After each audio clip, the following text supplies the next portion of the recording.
할렐루야. 오늘 함께 예배하는 우리 3대 가족을 주님의 이름으로 환영합니다. 우리 마음과 자리를 정돈하시고 함께 예배에 집중하도록 하겠습니다. 오늘 화평교회 성도님들은 돌아가셨기 때문에 편하게 자리에 앉으시면 좋겠습니다. 우리 마음 모아서 기도하는 마음으로 함께 찬양 드립니다. 낮의 내처럼 밤의 날처럼 함께 마음 모아 찬양 드립시다.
바울처럼 그렇게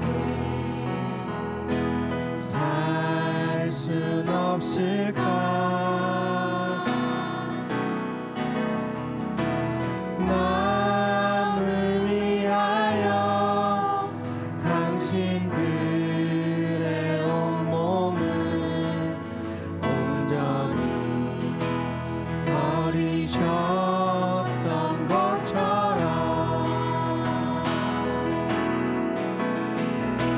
주의 사랑을 베푸는 사랑 값없이 거저주는 사랑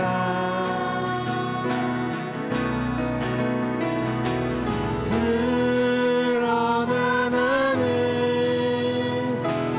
주는 것보다 받는 것 더욱 좋아하니 나의 입술은 주님 닮은 듯하나 내 맘은 아직도 추하여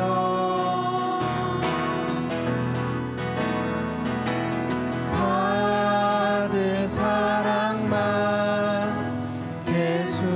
계수하고 있으니 예수여 나를 도와주소서. 아멘. 할렐루야. 오늘도 주님께서 우리를 제자로 부르신 우리를 통해서 주님께서 행하실 일들 기대하고 또 사모하는 마음으로 함께 예배 드렸으면 좋겠습니다. 우리 주 안에 우리 하나 우리 힘차게 마음과 찬양 드립니다.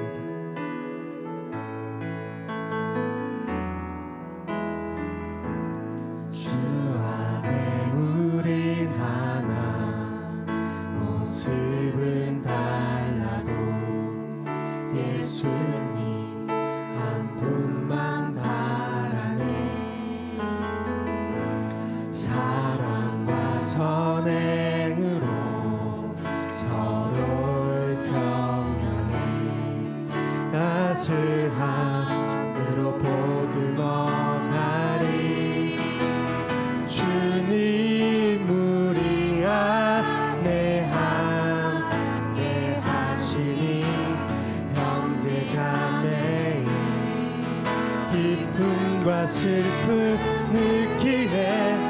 내 안에 있는 주님 모습 보내. 그분 기뻐하시네.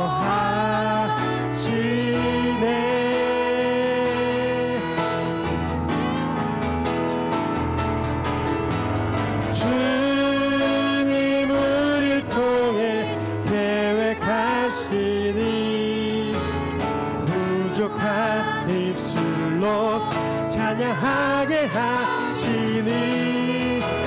주님 우리를 통해 계획하시니 너를 통해 하실 일 기대해. 주님 우리를 통해 주님 우리를 통해 계획하시니 부족한 입술로 찬양하게 하시니. 주님 우리를 통해 계획하시니 너를 통해 하실 일 기대해. 아멘. 우리 한 번 더 찬양드립니다. 주 안에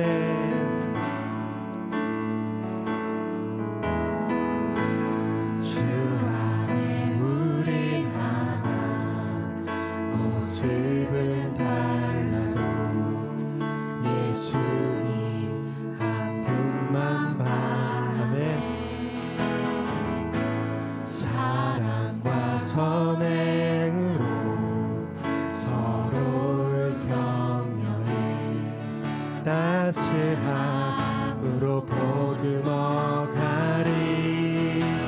주님 우리 안에 함께 하시니 형제자매의 기쁨과 슬픔 느끼네.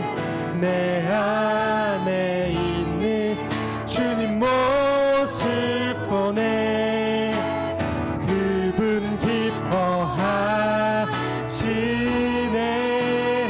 아멘. 주님 우리를 통해 행하실 일. 주님 우리를 통해 계획하시니 부족한 입술로 찬양하게 하시니.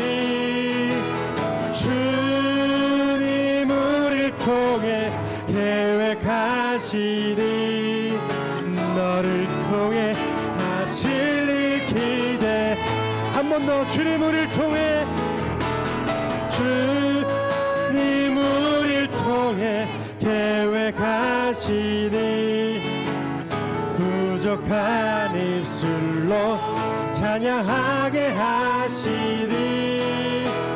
주님 우리를 통해 계획하시 우리를 통해 하실 일 기대해.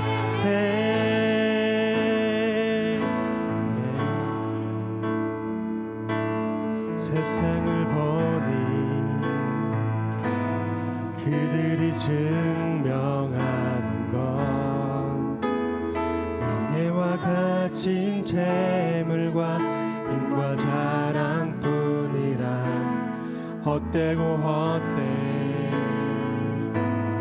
허망한 것을 위하여 가장 귀한 주를 부인하니라. 주님을 믿고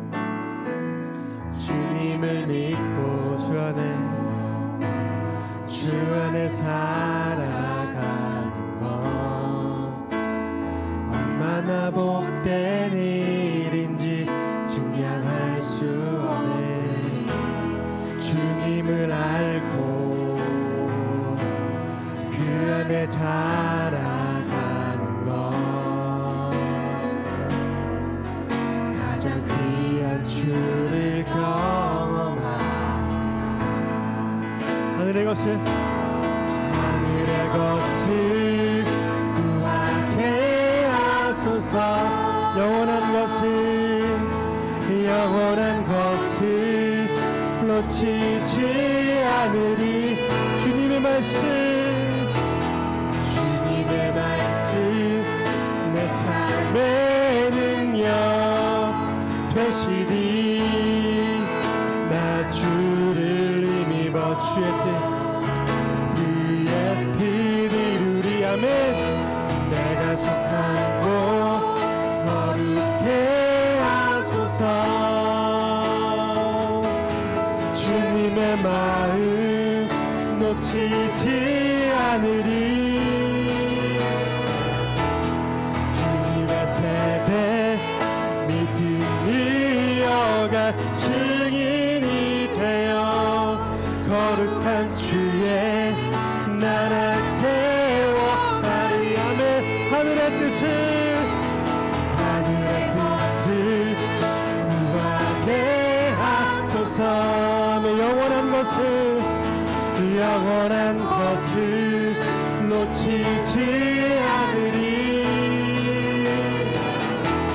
주님의 말씀 내 삶의 능력 되시리. 아멘. 나 주를 힘입어 그의 뜻 이루리. 내가 속한 거룩해 하소서. 주님의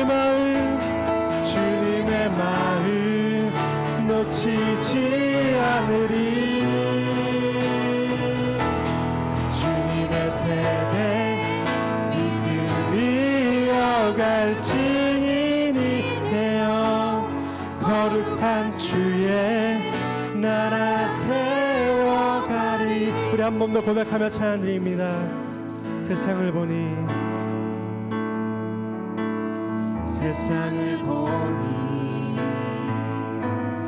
그들이 증명하는 것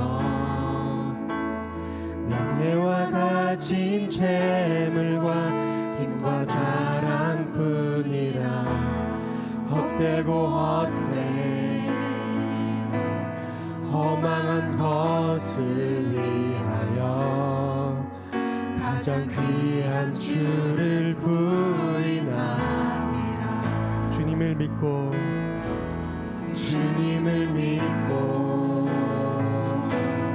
주 안에 살아가는 것. 아멘.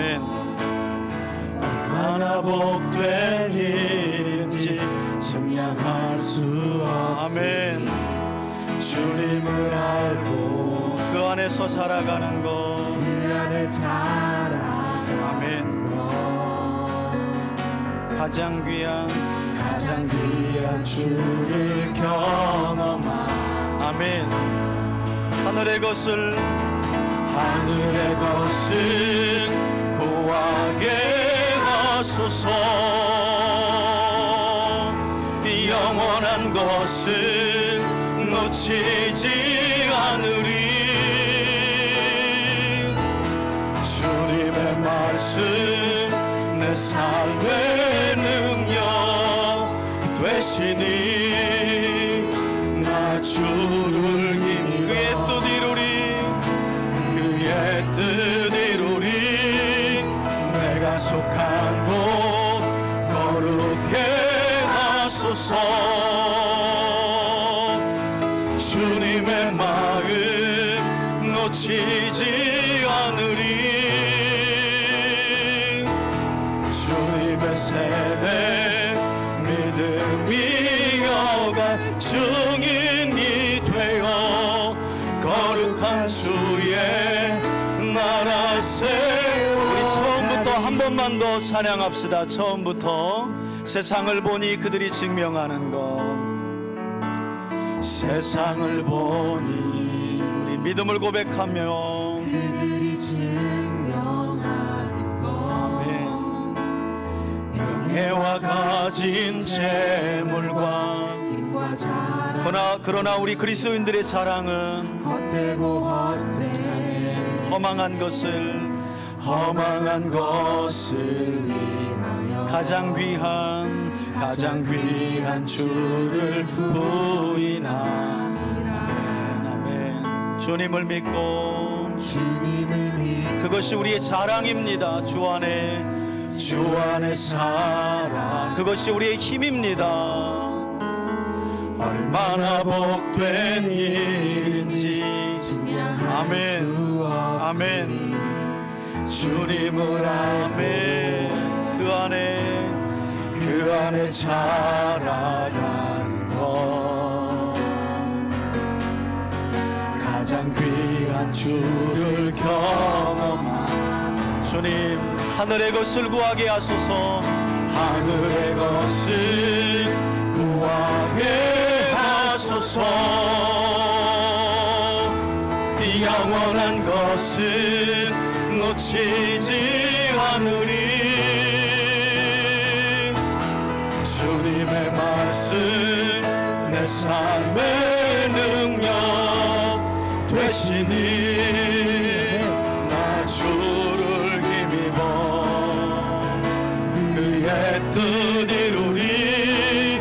내가 속한 곳 거룩해 하소서. 주님의 마음 놓치지 않으리. 주님의 세대 믿음이 어갈 증인이 되어 거룩한 주의 나라 세워가리.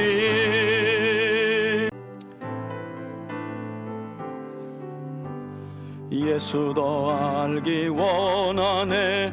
크고도 넓은 은혜와 대속해 주신 사랑을 간절히 알기 원하네.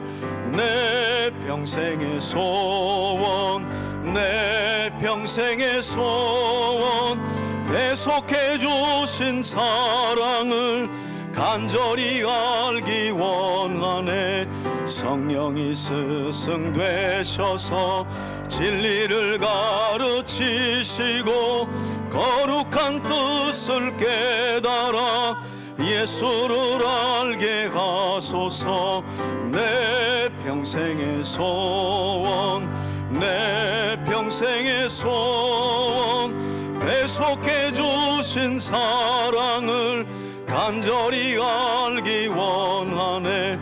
성령의 감화 받아서 하나님 말씀 배우니 그 말씀 안절안절이 내 맘에 교훈 되도다. 내 평생의 소원, 내 평생의 소원, 대속해 주신 사랑을 간절히 알기 원하네. 예수가 계신 보좌는 영광에 둘려 있도다. 평화의 왕이 오시니 그 나라 왕성하도다. 내 평생의 소원, 내 평생의 소원, 대속해 주신 사랑을 간절히 알기 원하네. 아멘. 영생으로 들어가는 제자의 삶이라는 제목을 가지고 오늘 마가복음 9장 마지막 단락의 말씀을 함께 나누려고 합니다. 할렐루야. 오늘도 예수님의 제자로 부름받은 우리 3대 가족들 모두가 우리의 구세주가 되시는 예수 그리스도와 같이 우리 계속해서 지난 시간부터 예수님을 믿고 따르는 사람들이 살아가야 할 삶, 이것을 성경은 제자도라고 말해요. 예수님을 믿고 따라가는 사람들이 추구하고 살아내야 할 삶을 우리는 흔히 제자도라고 하는데, 지난주에도 우리 주님께서 주님을 따르는 제자들에게 어떤 말씀을 주셨냐면 가장 낮은 자리에서 종의 자세로 섬기는 자야말로 참 제자다라는 말씀을 주셨는데, 이와 같이 오늘도 말씀을 듣는 우리 3대 가족들 모두가 가장 낮은 자리에서 마음을 낮추고 종의 자세로 무사람들을 섬기며 살아감으로 하나님 나라에서 으뜸이 되는 은혜와 복을 누리시길 주의 이름으로 축원해 드립니다. 여러분, 제가 말씀드린 것처럼 지난 주일에 우리는 예수님께서 당신의 제자들을 향해 두 번째로 순환을 예고하시는 과정 중에 여전히 이 말씀을 깨닫지 못하고 서로 누가 큰지를 놓고 길에서 다투었던 제자들이 서로 열띤 토론과 논쟁을 벌였던 말씀을 함께 살펴보았습니다. 지금 주님은 이제 마가복음 10장을 넘어 11장으로 가면 마지막 한 주가 남지 않은 십자가 사건을 앞두고 있는 아주 고뇌스러운 상황이셨어요. 그래서 예수님은 그런 자신의 고뇌를 함께 길을 걸어갔던 제자들에게 내가 이제 예루살렘에 올라가면 유대인들에게 붙들려서 다시 고난받고 버림당하고 십자가에서 너희 죄를 위해 죽게 될 것이다 라는 말씀을 하셨는데, 그 말씀을 제자들이 깨닫지 못하고 제자들은 동상이몽이라고 제가 설명드렸죠. 예수님이 예루살렘에 올라가면 죽은 자도 살리시는 그 엄청난 능력으로 로마 군대를 제압하고 이스라엘을 독립시켜서 예수님은 저 높은 왕의 자리에 앉고 우리 제자들은 왕의 좌우편에 앉는데 누가 그 자리를 차지할 것인가. 가만히 보면 교회에도 이런 질서가 암암리에 있죠. 누가 교회 이상하게 왕과 주인은 예수님인데 담임 목사가 주인의 자리에 올라가 있고 담임 목사님 좌우편에 누가 앉을 것인가. 특별히 대형 교회가 이런 씨름이 많죠. 그래서 어느 장로님이 목사님의 오른팔인가. 왜? 힘이 그만큼 있거든요. 지금 제자들이 예수님이 십자가의 길을 걷고 있는데 그와 같이 예수님이 하신 말씀을 깨닫지 못하고 동상이몽 다른 꿈을 꿨다는 거예요.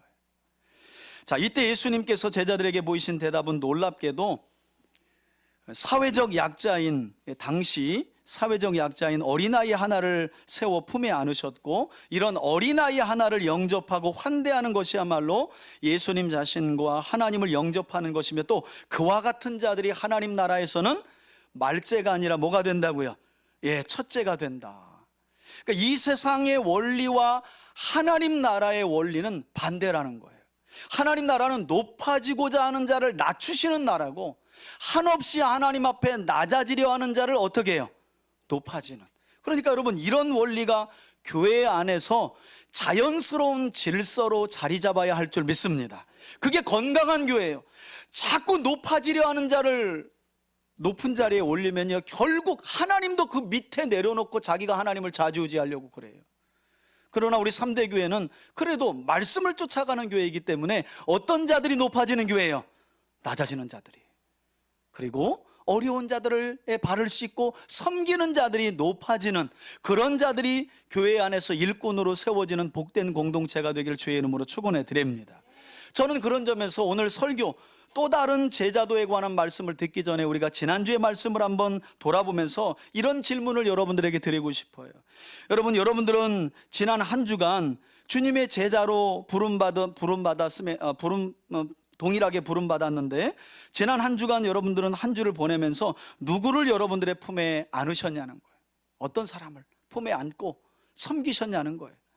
또 무엇을 여러분들의 마음과 품에 안고 살았는가. 이걸 오늘 말씀을 여러분들이 듣기 전에 한번 돌아봤으면 좋겠어요. 예수님은 어린아이 하나를 품에 안고 이런 작은 자 하나를 환대하고 영접하는 자들이 내 제자다. 이것이 하나님 나라를 소망하는 자들의 삶이다라고 말씀하셨다는 거예요. 여러분, 커피 한 잔을 먹어도 우리는 어떤 사람들과 어울려요? 저 사람을 만나면 나에게 유익할 것 같은 사람만 만나요. 내가 유익이 될 것 같은 것보다는 나에게 유익이 될 것 같은 사람을 많이 만나죠. 그러나 그것은 하나님 나라의 원리와 맞지 않다는 거예요. 오히려 소외되고 남들이 친구 삼지 않는 그런 자들을 찾아가서 그들의 발을 씻어주고 그들의 친구와 벗이 되어주는 것. 예수님은 그것을 가르쳐 이것이 예수님을 따르는 제자의 삶이라고 우리에게 가르쳐 주셨습니다. 자, 이와 같이 예수님은 이 세상과 달리 반전이 있는 하나님 나라의 속성을 제자들에게 가르쳐 주신 후에 오늘 본문을 보시면 계속해서 주님을 따르는 제자들을 향해 참된 제자의 삶이 무엇인지를 말씀하셨는데요. 한 가지 특징이 있다면 앞서 제자들은 자기들끼리의 서열을 놓고 경쟁하며 열띤 논쟁을 벌였다면 이제 오늘 본문은 제자들 외에 다른 사람들을 놓고 또 다른 경쟁을 벌이고 있다는 사실이에요. 참 이놈의 경쟁, 교회에 와도 또 다른 누구를 놓고 경쟁하는 거. 여러분, 목사님들이 모여도 참 연합되기가 힘든 게 뭔지 아세요? 또 교회 사이즈를 놓고 목회자들끼리 또 누가 큰지를 놓고 또 경쟁해요. 성도가 많으면 성공한 목사예요. 목소리가 커요. 작고 상가에 있으면 목소리도 작아요. 이게 도대체 어느 나라의 원리인지 모르겠어요. 어떤 면에서는 목회자 세계도 그래요. 그러니 뭐 성도들 세계는 뭐 어떻게 하겠어요? 더하면 더했지. 자, 오늘 본문을 보면 제자들은 이제 자기들끼리의 경쟁이 아니라 또 다른 대상을 놓고 다른 경쟁을 벌이고 있는데, 흥미롭게도 그 중심에 누가 있었느냐? 여러분, 2000년 동안 교회 역사 속에서 사도 요한하면, 오늘 본문에 보면 요한이라는 사람이 이야기의 중심에 등장하거든요. 이 사도 요한이라는 사람은 2000년 동안 기독교 역사에서, 한번 따라합시다, 사랑의 사도, 이 사랑의 사도라 불렸던 사람이에요. 그런데 이 사람이 이 또 다른 대상을 놓고 불필요한 경쟁을 벌이는데 이 사랑의 사도라고 불렸던 요한이 중심에 있었다는 거예요. 자, 38절부터 내용을 함께 한번 살펴볼게요. 사도 요한이 예수님께 말씀드리는 내용으로 시작하죠. 여짜오되, 예수님께 뭐라고 그래요? 선생님, 우리를 따르지 않는 어떤 한 사람이 있는데, 제가 볼 때는 한 사람이 아닌 것으로 보여요. 여러 사람이 있는데 주의 이름으로 그가 귀신을 내쫓는 것을 우리가 보았습니다. 여러분, 우리가라는 말을 보니까 예수님의 12제자들 중에 사도 요한만 본 게 아니라 남은 제자들도 함께 봤다는 거죠. 지금 제자들 무리에 속하지 않은 누군가가 자기들처럼 그리스도의 이름을 의지하며 귀신도 내어쫓고 병든 자도 고치는 복음 사역을 한 것을 제자들이 본 거예요. 그러면서 요한이 뭐라고 예수님께 말씀드립니까? 그가 우리를 따르지 아니하므로 그렇게 하지 못하도록 예수의 이름을 힘입어 선한 일, 귀신을 쫓고 병든 자를 고치며 복음을 가르치는 일을 하지 못하도록 금했다는 거예요. 여러분, 사랑의 사도라 불렸던 사도 요한이 이렇게 편가르기성 말을 예수님께 건넸다는 것 자체가 저는 좀 충격이에요. 그런데 복음서를 지나는 동안의 사도 요한의 모습은 이처럼 연약한 모습이 보여요. 요한이라고 뭐 별다를 바가 없어요. 역시 사도행전에서 오순절에 성령이 임한 뒤에 제자들은 정말 충직한 하나님의 사람들로 변화되는 거죠. 자, 그런데 사도 요한은 여기서뿐만 아니라 다음 장인 마가복음 10장에서도 자기 형제 야고보와 함께 제자들 중에 스스로 높아지려고 일종의 편가르기 노름을 또 했다고 말해요. 이게 사실 제자들이 이렇게 나누어지게 되는 장면이 다음 장에 또 나오는데 왜 그랬냐면, 이 사도 요한과 자기 형제 야고보가 예수님께서 예루살렘 올라가시면 우리를 좀 높여주십시오 라고 하는 그 부탁 때문에 제자들 가운데 또 편이 나눠졌다는 거예요. 이 문제의 중심에 사도 요한이 또 있었다고 성경은 말하고요. 또한 누가복음 9장에서도 사도 요한이 자기 형제 야고보와 함께 예수님과 제자 일행을 반기지 않았던 사마리아인들을 놓고 예수님께 어떤 말도 했다고 하냐면, 예수님, 우리가 사마리아를 지나는데 이 사마리아 놈들이 우리를 반기지 않는 것을 예수님도 보셨죠? 저거 지금 제가 하나님께 기도해가지고 사마리아에 불을 내려가지고 저것들 다 불태워 죽이라고 제가 기도할까요? 여러분, 이런 사람이 누구였다고요? 사랑의 사도라 불리는 사도 요한이에요. 여러분, 무섭죠? 그러니까 예수님을 제대로 만나기 전 이 사도 요한은요, 사랑의 사도는커녕 오죽하면 예수님이 마가복음 3장에서 이 요한을 뭐라고 불렀냐면, 한번 따라합시다. 보아너게. 예, 이게 뭐예요? 우레의 아들이라는 뜻이에요. 성격이 아주 뭐 같다는 거예요? 불 같은 놈이라는 거예요. 번개불 같은 놈이라는 거예요. 그랬던 그가 이제 시간이 지나면서 예수 그리스도 부활하신 예수님을 만나고 성령을 받고 나서 진짜 뭐가 된 거예요? 사랑의 사도가 아직은 그런 상황이 아닌 상황 속에서 이루어진 거예요. 그러니까 여러분, 사람은 다 변화돼요. 더뎌서 그렇지, 시간이 필요해서 그렇지. 저도 참 부끄러운 일이 하나 있었어요. 청년 때에 성가대를 했는데 아직도 그게 좀 치욕스러워, 돌아보면. 그때 제가 이제 이렇게 청년들이었다니까요, 대학교 다닐 때. 근데 성가대를 하는데 앞에 제 후배 어린 동생에서 자꾸 이게 세상 말로 깝족대는 거예요.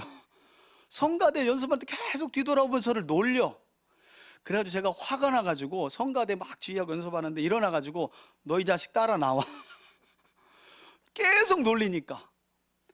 그게 두고두고 얼마나. 그때 한 집사님이 저 박영화 저거 보안어게네 그랬거든요.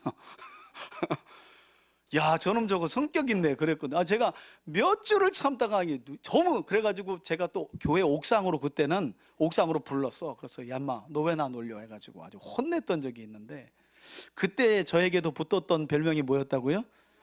여러분들은 지금 보안어계 박영화 목사가 아니라 사랑의 사도 박영화 목사를 만나고 계십니다. 그때 만났으면 국물도 없어요. 근데 이런 그 불같은 성격을 세베대의 아들 사도 요한과 야고보가 가지고 있었고, 아직은 변화되기 전이었기 때문에 이걸 자랑하듯이 예수의 이름으로 뭔가 선한 일을 하고 있지만 우리 안에 우리 그룹으로 오라고 했는데 안 따라가지고 잘라버렸다는 거야. 앞으로 예수의 이름 입에도 꺼내지 말고 그거 하지마, 그런 일 하지마 이랬다는 거야. 자랑하듯이. 아마도 사도 요한은 예수님이 그래 잘했다 우리 무리에 들어오지 않으면 그렇게 하지 못하도록 해야지, 이런 말을 듣고 싶었는지도 몰라요. 여러분, 그런데 이런 일이 제자들 사이에만 있습니까? 우리 주변에도 있잖아요. 간혹 보면 어떤 누군가를 자기가 속한 모임이나 그룹에 못 끌어들여가지고 아주 안달을 하는 사람들이 있어요.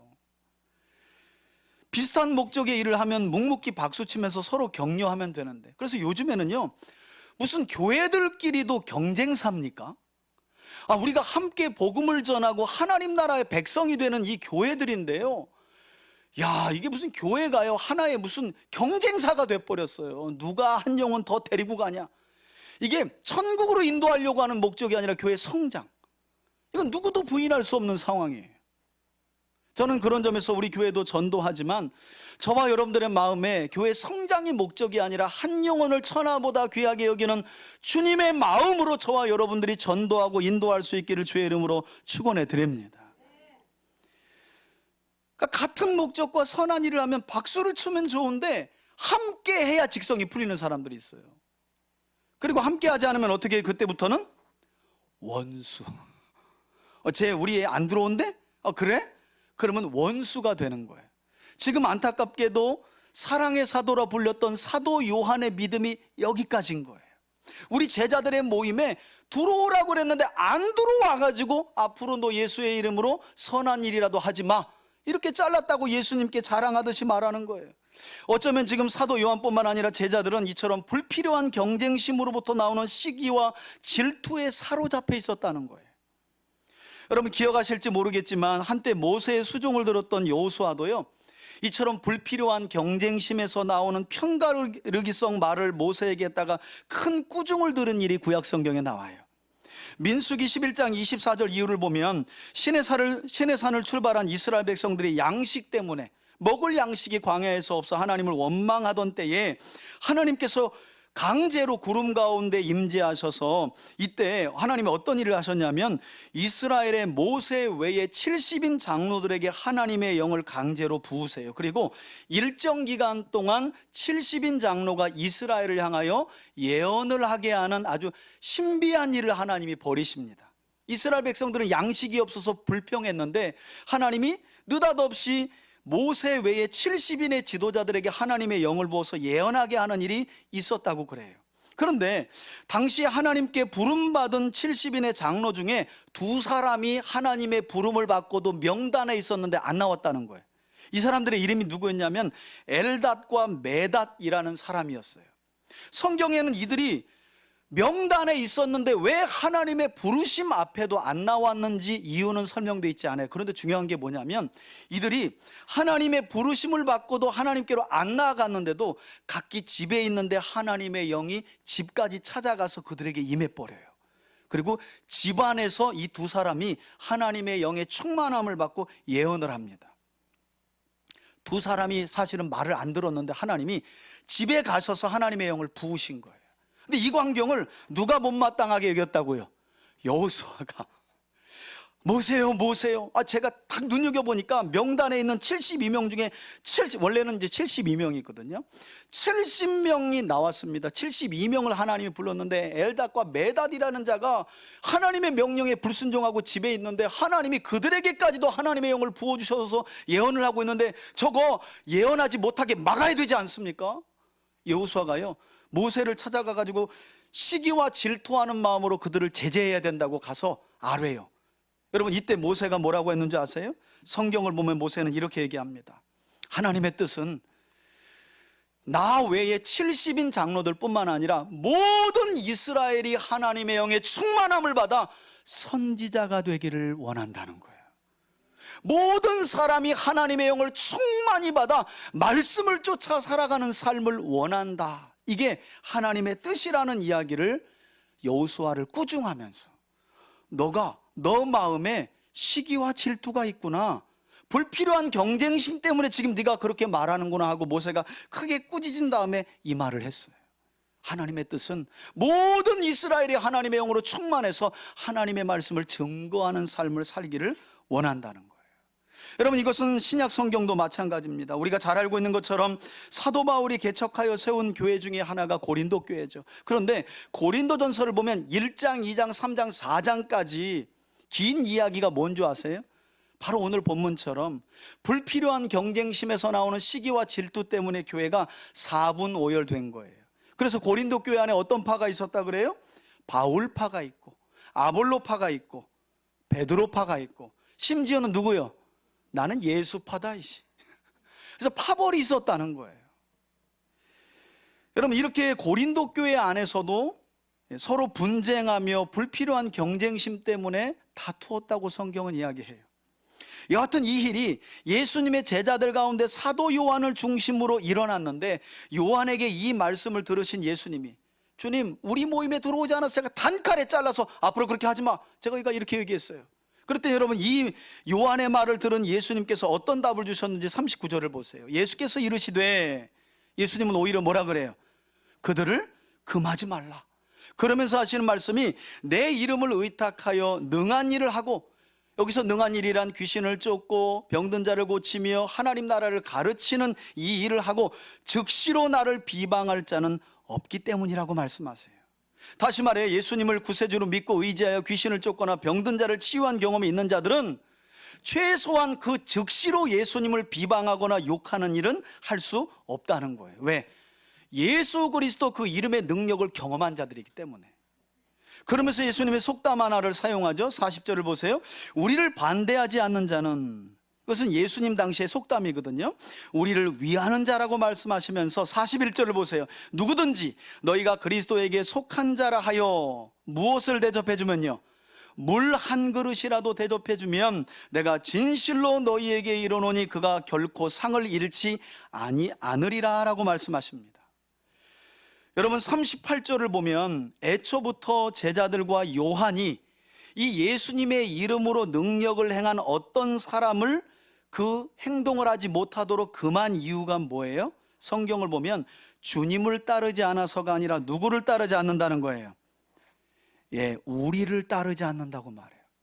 말하면 구체적으로 보면 제자들 무리를 따르지 않아서 예수의 이름으로 병을 고치거나 귀신을 쫓는 일을 하지 말라고 금했던 거예요. 그 사실을 예수님께 아뢰은 거예요. 이것은 어느덧 제자들이 자기들만의 특권 의식을 가지고 있었다는 것을 의미합니다. 그러나 예수님은 제자들을 향해 그들의 특권이나 개인적인 이권보다 중요한 것이 그들이 우리 모임에 들어오지는 않았을지언정 그리스도의 이름을 힘입어 병든 자를 고치고 귀신을 쫓고 하나님 나라의 복음을 가르치고 있다면 금하지 말라는 거예요.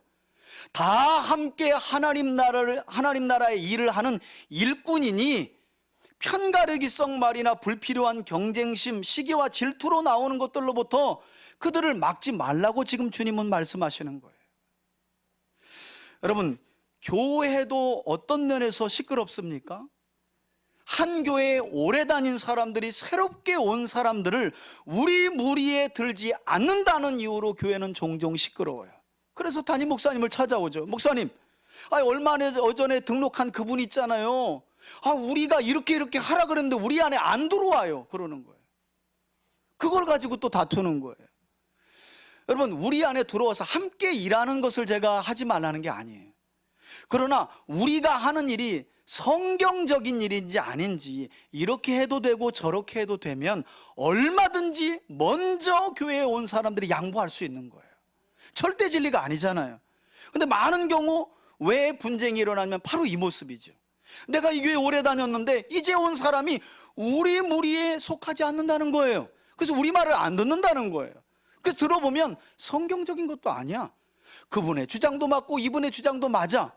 그리고 그분도 이제 왔으면 교회 안에서 질서를 따라 이분이 향하는 거 그럼 그렇게 하시죠 하면 좋은데 또 그게 안 되는 거예요. 그러니까 이제 오나 먼저 오나 믿음이 비슷한 수준이라 그러면 싸우고 다투게 되는 거예요. 그때 예수님은 뭐가 중요하냐, 우리 모임에 꼭 들어와야 그게 하나님 나라의 백성이고 제자가 되는 거냐? 그렇지 않다. 우리 모임에 들어오지 않아도 그리스도의 이름을 의지하며 귀신을 쫓고 병든 자를 고치며 하나님 나라를 전파하면 하나님 나라가 확장되는 것이니 그것으로 만족하라는 거예요. 여러분, 빌립보서를 기억하십니까? 빌립보서 1장을 보면 사도 바울이 복음을 전하다가 로마의 황제 앞에서의 재판을 기다리면서 옥중에 갇히게 되거든요. 가택연금 상태에서. 그런데 바울에게 어떤 소식이 들리냐면 이 바울이 워낙 복음에 탁월한 자이니까 바울이 사역할 때에 명함을 내밀지 못했던 사람들이 사도 바울이 감옥에 갇혔다고 그러면 이제 우리가 성경 강좌하고 다녀야지 하고 명함 맞춰가지고 막 돌아다니면서 이름을 내던 사람들의 소식을 들어요. 여러분, 그때 바울이 뭐라 그랬는 줄 아세요? 시기함으로 복음을 전하나 즐거움으로 전하나 그리스도가 전파되는 것이니 나는 기쁘고 즐겁다 그래요. 이놈들이 내가 갇혀가지고 나를 시기나게 하려고 지금 복음 전하고 있다고? 저 같으면요 또 그거에 또 빠졌을 거야 아마. 그래서 김 목사, 최 목사 내가 감옥에서 나가는 대로 보자 막 이랬을 거야. 근데 바울 선생님은 그런 사람이 아니야. 나를 시기나게 하고 충동질하려고 복음을 전하던 그들이 즐거워 전하던 전파되는 게 그리스도고 하나님 나라면 할렐루야라는 거예요. 여러분, 꼭 전도해서 우리 교회 데리고 와야만 돼요? 안 그렇잖아요. 가까우면 우리 교회로 인도하면 좋지요. 여러분, 멀리 있으면요 가까운 교회 소개도 시켜주고 모르시면 저한테 물어보세요. 목사님, 안양에 누가 있는데 그 근방에 좋은 교회 있으면 그럼 제가 알아봐서 친척이든지 전도할 대상이든지 교회로 인도하면, 여러분 그런 분위기가 이루어지면 한국교회 안에 막 내 교회 내 성도 하면서 꼭 우리 교회로 막, 여러분 그러면서 사실은 이 불필요한 경쟁으로 인한 시기와 질투가 우리 교회 안에도 자리 잡게 된 거 아니에요? 저는 그런 점에서 자신을 따르던 많은 제자들과 큰 무리들이 점차 자신으로부터 구세주이신 예수님께로 나아가는 것을 보고도 그는 흥하여야 하겠고 나는 쇠하여야 하리라라고 고백했던 세례 요한이 많이 생각나요. 그리고 우리 교회 공동체가 그런 요한의 모습을 본받았으면 좋겠어요. 자, 여기까지 말씀하신 후에 예수님은 참된 제자의 삶에 대해 이번에는 실족하지 않는 일에 관하여 말씀하시죠. 그리고 아주 엄중한 경고도 하시는데 42절 보세요. 또 누구든지, 즉 이 말씀은 다른 사람을 시험에 걸려 넘어지게 하여 실족하게 하는 일은 누구나 할 수 있다는 거예요. 여러분, 지금 이 말씀을 예수님이 우리에게 적용하면 불신자에게 하고 계신 거예요? 제자들에게 하고 계신 거예요? 중요합니다, 이게. 여러분, 제자들도 누군가를 시험에 걸려 넘어뜨리게 할 수 있다는 거예요.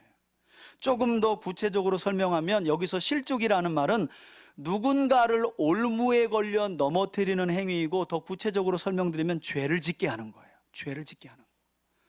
제자들도 그런 일을 할 수 있다는 거예요. 그러면서 하시는 말씀이 나를 믿는 이 작은 자들 중에 하나라도 실족하게 하면 차라리 연자맷돌이 그 목에 매어 어디에 던져지는 게요?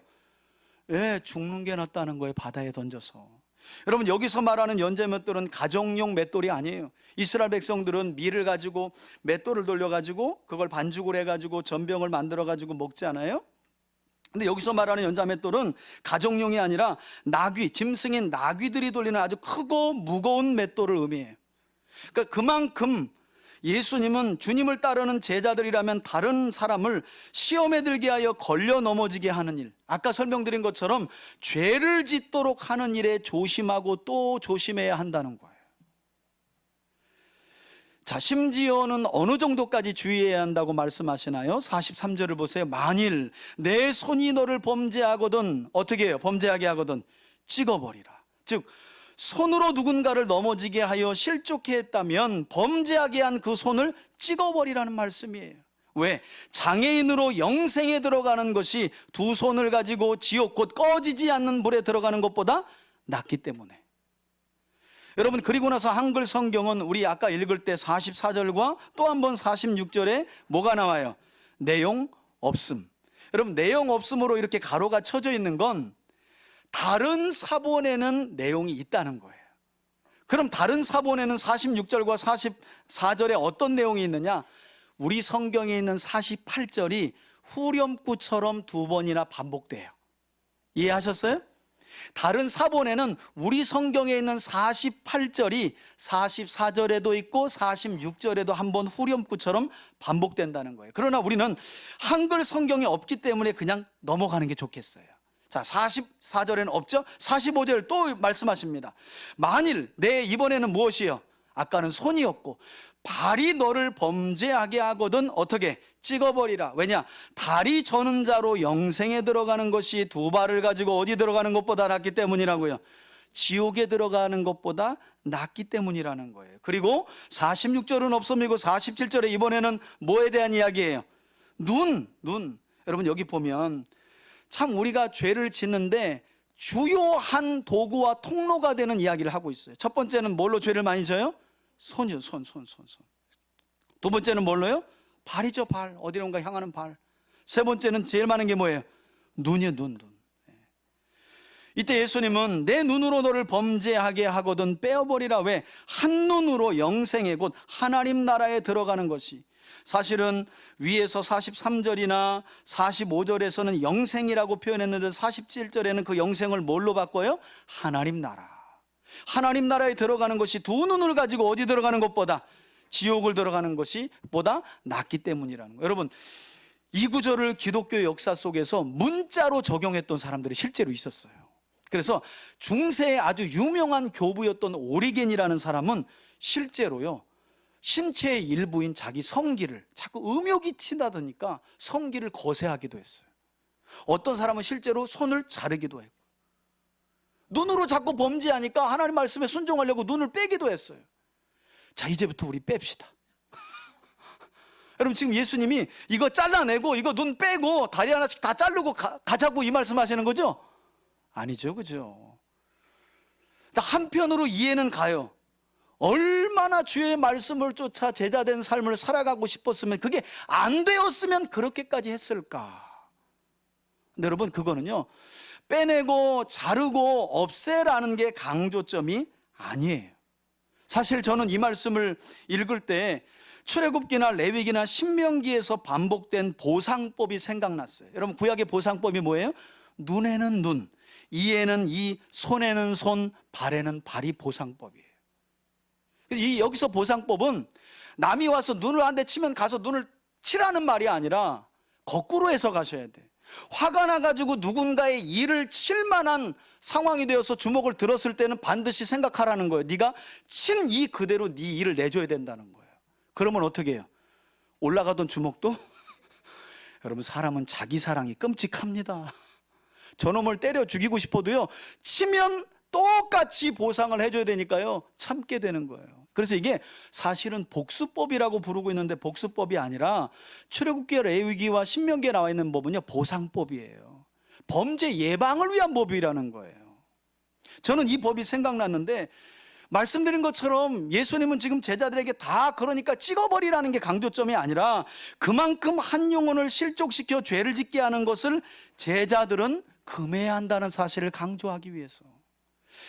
여러분, 나의 말 한마디와 나의 행동거지 하나와 내 손의 어떤 행동으로 인해 누군가를 걸려 넘어지게 한다면 그것은 절대 우리의 주인 되시고 스승 되시고 주님 되신 주님이 기뻐하지 않는다는 거예요. 이것은 꼭 교회 안에서만이 아닙니다. 여러분들이 직장 생활할 때 그리고 사회생활 할 때도 마찬가지예요. 그래서 말 한마디 조심해야 되고요. 눈 하나. 교회 하다 보면 참 이 눈 가지고도 시험 드시는 분들이 있더라고요. 목사는 정말 조심해야 돼요. 예. 안녕하세요. 근데 제가 바빠가지고 눈길을 못 줬는데 목사님 눈길을 안 줬다는 거예요. 그래가지고 눈을 막 돌려야 돼. 제가 주일되면 누가 눈 마주치면 이게 안 마주쳤다고 목사님이 또 뭐가 나에게 뭐가 못 마주치게 그래서 제가 한번 설교할 때도 계속 마주치는 거예요. 그냥 눈 가지고 그래, 눈 가지고. 그리고 한편으로 이것은 어떻게 해서든지 한 영혼이라도 영생과 하나님 나라로 인도하고 싶은 예수님의 간절한 바람이 담겨져 있는 거예요. 단순히 그냥 찍어버려라, 다 잘라내는 게 좋다 이게 아니라 그렇게 해서라도 한 영혼이 하나님께로 영생으로 하나님 나라로 들어가고 한 영혼을 하나님께로 인도하는 게 제자의 삶이라는 사실을 이처럼 가르쳐주고 계신 거예요. 자, 그리고 실족하게 하는 사람들이 들어갈 지옥이 어떤 곳이라고 경고하세요? 48절 보세요. 예수님은 이사야서 66장 24절을 인용하십니다. 그러면서 48절에 거기에는 구더기도 죽지 않고 불도 꺼지지 아니하느니라. 가끔 제가 목회하면서 보면 목사님 지옥은 어떤 곳이요 하고 목사한테 물어보면 어떡해. 물어보려면 천국을 물어봐야지. 그리고 제가 답해 줄 수 없는 게 갔다 온 사람이 없어요. 그래서 성경에 나와 있는 내용들만 가르쳐 줄 수 있어요. 중요한 건 부활의 몸으로 영원한 곳인 지옥과 천국에 들어가기 때문에 거기는 죽음이 없다는 거예요. 그러니까 불로 꺼지지 않는 이 고통이 영원한 거예요. 왜? 영원히 죽지 않는 부활의 몸을 가지고 지옥에 들어가기 때문에. 종종 제가 물어보면 천국만 부활의 몸을 가지고 들어가고 지옥은 그냥 들어가서 다 타워 죽는 거 아닌가요? 그래요. 여러분 그렇지 않아요. 천국과 지옥 가기 전에 우리는 모든 사람들은 영원한 몸으로 부활받는 거예요. 다만 부활의 몸으로 지옥에 들어가느냐 부활의 몸으로 영원한 천국에 들어가느냐가 갈라지는 거죠. 자, 그러면서 예수님은 49절에 그곳은 사람마다 불로 소금치듯 함을 받으리라 하면서 49절과 마지막 절인 50절에 갑자기 느닷없이 소금 이야기를 꺼내면서 조금 난해한 말씀을 하시는데 여러분 이 말씀은 어려울 것이 없어요. 구약의 제사법인 소제 중에 레위기 2장 14절을 보면 하나님께서 이스라엘 백성들의 화목을 상징하는 소제를 언급하시면서 소금 언약에 대한 이야기를 하시면서 하시는데 그 내용을 기억하며 오늘 본문을 읽으면 어려울 것이 없어요. 자, 50절을 보세요. 소금은 좋은 것이로되 만일 소금이 그 맛을 잃으면 무엇으로 짜게 하리요? 너희 속에 뭘 두고요? 서로 간에 소금을 두고 서로 뭐 하라고요? 화목하라는 거예요. 화목하라는 거예요. 이게 결론이었어요. 제자의 삶을 살아가는 사람들의 목적지 화목이라는 거예요. 여러분 이사야서 11장 제가 종종 얘기하잖아요. 그리스도의 재림을 통해 이 땅에 완성될 하나님의 나라는 모든 사람들이 어떻게 하는 나라예요? 한번 따라합시다. 함께. 이리와 양이 함께 먹고 함께 눕고 함께 놀고 도무지 함께 할 수 없는 먹이 사슬에 있는 대상들이 원수 간에 함께 할 수 있는 나라가 어떤 나라라는 거예요? 하나님의 나라라는 거예요. 그런 삶을 추구하며 살아가는 사람들이 성도들이고 주님의 제자라는 거예요. 가끔 제일 힘들 때가 누군가를 전도해서 왔는데 이미 앞서 전도되어 온 그 사람과 저 세상에서 뭔가 안 좋은 이야기를 읽는 거예요. 안 좋은 관계가 된 거예요. 그래서 그분이 와가지고 어떻게 하나님이 저 사람을 받아줄 수가 있나 거기에 시험 들어가지고 자기는 이게 이해가 안 돼가지고 교회 못 나오겠대. 사실 보면 자기 받아준 줄 하나님이 자기 같은 사람 받아준 걸 잊어버려. 여러분 성경에서 소금은요 제사의 제물을 정결하게 하는 수단인 동시에 하나님의 언약인 말씀을 상징하는 단어입니다. 그런가 하면 궁극적으로는 하나님과 범죄한 우리 인간 사이를 화목하게 하시기 위해 오신 예수님을 상징하는 단어이기도 해요. 그리고 한편으로 소금은요, 이스라엘 사회에서 일반적으로는요, 교제하며 식사한다는 것을 의미할 때 우리 사이에는 소금을 두는 사이라고 말해요. 그러니까 너희 사이에 소금을 두고 화목하라는 건 두 사람과의 관계가 어느 때든 언제든 뭐 먹을 수 있는 관계가 돼야 된다고요. 식사할 수 있는 관계가 돼야 된다는 거예요. 여러분 어떠세요? 여러분 서로 지금 앉아 계신 분들 언제라도 만나서 식사하실 수 있는 관계가 있어요? 제가 우리 교회는 없는데 종종 이 생활을 하다 보면 약속을 잡고 누구하고 밥 먹기로 했어요. 그럼 그분이 안 간대요. 나 그분 가면 안 가요. 그래서 약속 잡기 참 힘들어요. 그분 나오면 자기는 안 간다는 거예요. 여러분 이건 주님을 모시는 제자의 삶이 아닌 거죠. 제자된 모습이 아니라는 거예요. 소금을 어렵게, 소금이 상징하는 여러 가지 신학적인 내용들을 적용할 수 있지만 저는 오히려 간단한 게 좋더라고요. 너희 사이에 소금을 두고 화목하라는 말은 언제든 누구와 함께 밥 먹을 수 있는 사이가 되어야 한다는 거예요. 제가 이제 40대 어간에 제가 35살에 개척했잖아요. 이제 와서 말씀드리지만 제가 한 개척에서 7, 8년 동안은 성도들하고 밥 먹는 게 그 다음 날 밥이 잡히잖아요. 그럼 입술이 그때부터 말라요. 내일 저 사람이 또 무슨 이야기를 꺼낼래나? 나는 또 어떤 이야기를 해줘야 되나? 그래가지고요, 이 밥 먹는 게 너무너무 사실은 스트레스인 거예요. 여러분이야 뭐 대접하고 해서 편하지만 저는 뭔가를 물어보면 또 답을 줘야 되고 성경적으로. 그러니까 이 식사 자리가 어떤 이야기를 또 하려고 나를 또 밥을 사준다 그러나, 또 누구에게 시험 들었다는 이야기를 꺼내려고 또 나한테 밥 사준다는 얘기를 할까? 초기에는 그랬다니까요. 밥 먹는 자리가 사실은 제가 편하지가 않았어요. 근데 한 40대 중반 이렇게 40세를 넘어가면서 보니까 제가 할 수 있는 게 없다는 걸 알았어요.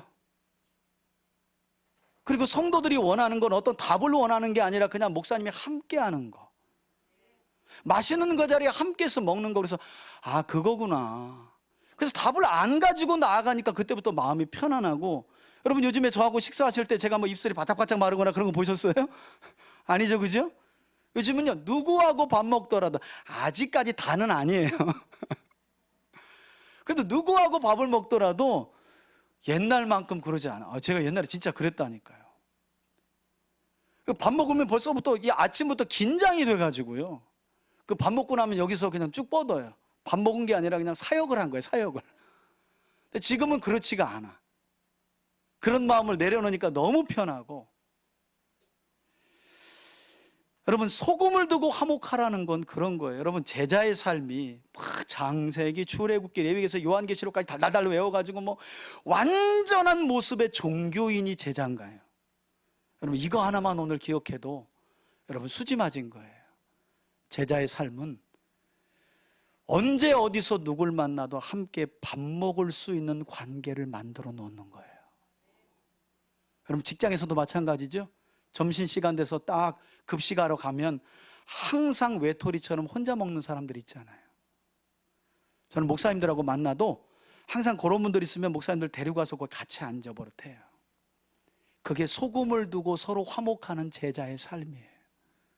교회 안에서도 마찬가지죠. 연약하고 자꾸 범죄하여 넘어지는 그 사람 사이에 소금을 두고 함께 식사하는 거예요. 여러분 우리가 볼 때 뭐 제자가 아주 대단하게 보이는 것 같아도 주님이 원하는 제자의 모습은 이거라니까요. 편하게 밥 먹을 수 있는 관계를 유지하며 살아가는 거예요. 이제 한 주간 지켜볼 거예요. 얼마나 많은 사람들이 저에게 밥 먹자고 할까. 여러분 서로도 좀 바빠도요, 집사님 우리 집 한번 놀러와. 먹을 건 많지 않은데 내가 이거 준비해 놓을게. 이게 곧 뭘 따라 무슨 삶이라고요? 소금을 두고 주님을 따라가는 무슨 삶? 제자의 삶이에요. 그게 제자의 삶. 도무지 함께하고 싶지 않고 껄끄러운데 함께 하는 거예요. 식사를. 여러분 오늘 말씀이 소금 나오면서 어려웠는데 너무 쉬워졌죠. 제자가 이렇게 쉬운 삶이라니까요. 같이 함께 누굴 만나든지 언제든지 밥 먹자는 거예요. 그러니까 앞으로 이런 일 없었으면 좋겠어요. 목사님, 오늘 누구 나와요? 저 그분 나오면 밥자리 안 가요. 난 앞으로 그런 사람들 영원히 밥 안 먹을 거야. 누가 나와도 아 그래요 목사님 좋아요 저 갈게요 함께 해요. 오늘도 주님께서 우리 사이에 소금을 두시고 화목하게 하는 제자의 삶을 이루시네요. 할렐루야. 얼마나 감사해요.